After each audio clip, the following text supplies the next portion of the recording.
developing like so many different voices and like trying to hone in on like what you're best at, but still you still want to like provide different samples of your voice in different situations. What would be your like best recommendations on how to do that, whether for commercial or character? Yeah, so a demo should be a demonstration of what you can do really well. That's not the time to play on the edges and expand your comfort zone, right? Like you want to be, so in a really broad environment like animation or video games, sure, yeah, you can get wild on there. If you have a really, if variety is your strength, show it. If it's not, just make the spots that you're doing really solid within your range. Don't try to, again, stretch your comfort zone in a demo. For commercials, then it becomes, you can vary up a demo with intention. So for example, like my commercial demo, I have like the sexy luxury car read, I have the McDonald's read, I have your regular old retail read, I have like relaxed beer read, all in the same demo. So I'm showing that I can hit a lot of different parts of the commercial range in different parts of the commercial sphere. You can't hit everything, right? Because a demo is only gonna be like 90 seconds long, but you hit your strengths, whatever you're really good at. All right, then who wants next? Who with the hat? Okay, so what specific qualities do you look for in your audio to determine that it actually sounds good after you're recording? How do I determine that my audio sounds good enough when I'm recording? So my particular audio or a piece of audio? Like what do I listen for? I guess because there are certain qualities to be looking for, and like how do you know like if there's Like it's something it's like what you went audition ready. yesterday, yeah. Okay, so the big thing that almost everybody has to deal with that nobody knows how to deal with is called reflections, room reflections. You can hear it if I clap. You heard that was actually it was really instructive example. You're hearing my voice right now bounce off of things. When you listen back to audio, you can hear that in the microphone as well. It becomes a little sneakier when you have close reflections. So if I'm talking near hard surfaces, it'll sound almost not echoey, but like sort of round. You'll hear other parts of the frequency spectrum. But ultimately, it is about ear training. It's about learning, saying like, okay, well, what does 500 hertz really sound like? It's not that hard to pick out once you know, it's about like 100 hertz, right? And so if I hear that sort of pitch happening too much in my audio, or if I'm sweeping, you can take the frequency spectrum and make it loud. If I'm sweeping across to find out where the problem is, and I don't hear anything, and then I hear, there's something weird happening right here. Now I'm gonna either treat my room or I'm gonna do something in post. Awesome. Thank you. Yeah, of course. You get to pick the next person. Are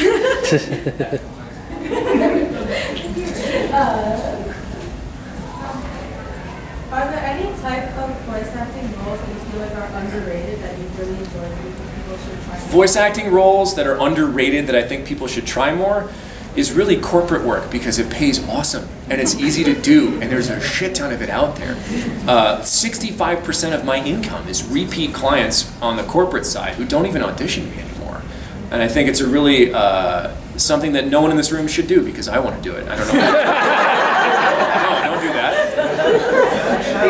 I think it really is like an untapped vein in any voice actor's career. But also there's something to be said, and I want to be clear here that like, if your goal isn't to make a bunch of money, that's also cool.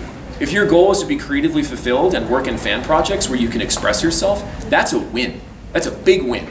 There are many people who make a lot of money doing commercials and hate every second of it, right? So don't take money as the only option. You get to pick the next person. Oh yeah, me. Sorry. How would you properly take care of your voice? You shut up when it's time to shut up. This is, I actually think one of my lessons in the academy is called Shut Up. And it's the myth that, okay, there is nothing you can drink, gargle, snort, swallow, inject that is going to prevent you from hurting your vocal cords if you go too far. So the number one thing you can do is shut up, stop talking. The number two thing you can do is advocate for yourself so that you never end up there. Now, there's some times where you have to sacrifice, right? If you're in JoJo's Bizarre Adventure, you're gonna yell. It's gonna suck, right?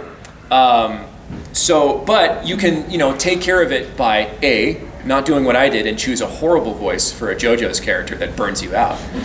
And B, let the director know when you are getting to the point where, hey, I think I'm gonna hurt myself, we need to take a break, we need to take this slower. In some instances, I told this story on my panel yesterday, or at a time has no meaning, I don't know when it was, that like it's the only time I've ever gotten diva in the booth and actually quit a job because I couldn't get that across to a director. They wanted me to do 6 takes of a scream. And after, then they kept making me do it over and over again. And I said, okay, guys, we're stopping. I have done this fast, slow, high, low. If you cannot give me a bullseye to aim for, I will not do this for you again. And we didn't do it again. And I actually ended up leaving the job. So advocating yourself is really tough, especially when you're new, but it's way better than developing vocal nodules that then you have to have surgery on. You pick another person. You. Yes, Yes, you. you. Is there any other industries that you can branch out from starting with voice acting, like singing or other entertainment stuff? Can you branch out to other industries from voice acting like singing? I mean, I suppose you could. I've never done it, thank God. Adjacent skills could be certainly public speaking, podcasting, being more confident on your stream, creating content, all that kind of like social media stuff. Certainly there are voice actors, present company included, that do that. I feel like I'm better at my content creation because of my work as a voice actor. I don't think you'd win any points on a banking resume, but I think adjacent singing maybe.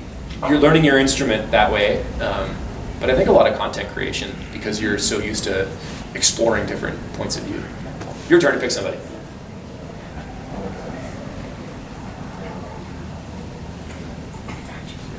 One way in the back over there.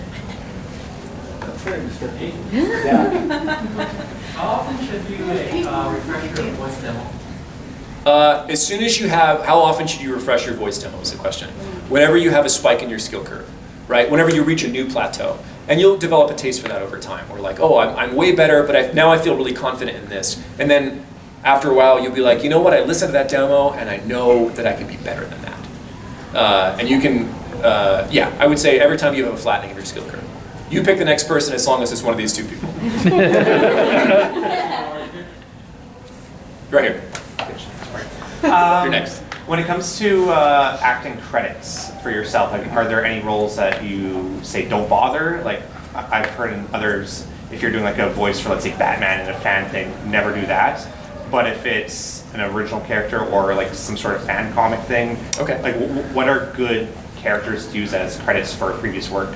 Question here is about voice credits and whether or not to bother listing stuff on your credits. And so that's a good question. It depends on who you're pitching yourself to, right? So if you're going to a high-powered LA agent, you were like, I was in a fan dub, 10 years ago, they're gonna be like, okay, right? They're not gonna care about that in particular. So instead, you say, I work a lot, right? Like you have to phrase it. It's like putting D&D on your resume, right? It's like you can do it if you phrase it right. That doesn't mean you shouldn't do the project though. Like if you're passionate about it and you find fulfillment and joy in doing that, do all the fan dubs you want. But yes, understanding that no, fan dubs is not going to build your IMDb so that people want to sign you. But that doesn't mean you shouldn't do them. They're not going to work counter to you unless you continually try to use them as like I'm hot shit. I've done 20 fan dubs, right? Like that'll hurt you. But otherwise, do what you love. Yes. What advice would you give to someone who struggles with confidence or social anxiety? Well, how do we deal with confidence and social anxiety? I gave a talk once that was called "We're All Imposters," right? And it's about like the idea of imposter syndrome being, it's very powerful, but it's also very silly. Like, we're all making this shit up, right? When we go into a booth and someone goes, "Can you do blah blah blah blah blah?" You're like, "Absolutely." And you're like, "I have no idea if I can do it." And we're all in a lot of ways like faking it until we make it. That's part of the thing that I'm trying to dispel with LearnVoiceActing.com is that you have to have some kind of pedigree to be worth it, right? Once you step behind the mic, you belong there. Just be there, right? And there are, like, having been in extremely high stakes scenarios in my life, the microphone, who cares? I could pee my pants in the booth, and it will be like, those are still low stakes. I don't care, right? So it's about like divesting your satisfaction from the result. Do you care about expressing yourself, or do you care about how good of a job you do? And if so, what even qualifies that, right? This wasn't supposed to turn into a therapy session, but it really is about like taking your experience away from the result. Separate the experience from the result, and you'll find a willingness to play that makes anything a success. Yeah? Yeah.